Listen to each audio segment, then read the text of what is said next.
ஆனால் திமுக ஆட்சிக்கு வருவதற்காக சில பேர் கட்சி ஆரம்பித்திருக்கிறார் என்று நான் நினைக்கிறேன். மதிப்புரிய ஜோசப் விஜய் நேற்று காரைக்குடியில் நடந்த சம்பவத்தை சொன்னார்.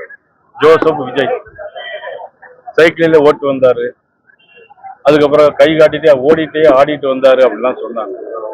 எல்லாரும் எம்ஜிஆர் ஆகிவிட முடியாது, எல்லாரும் புரட்சி தலைவி அம்மா ஆகிவிட முடியாது. அதற்காக தனி கொள்கைகள் வேணும், அமைப்பு வேணும், இயற்கையான உணர்வுகள் வேணும்.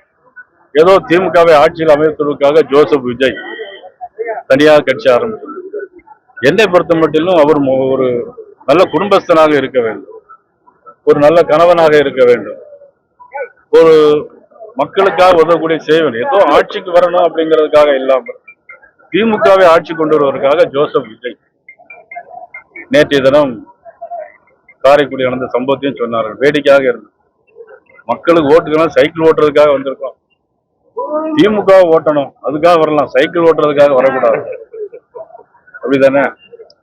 இதெல்லாம் ஒரு கேலி கூத்தான விஷயமா. ஆனா மக்களுக்கு, தமிழக மக்கள் இதுவரையிலும் கன்னியாகுமரியிலிருந்து கும்மிடிப்பூண்டி வரையிலும் நான் நிறைய பல தேர்தலில் பார்த்திருக்கிறேன்.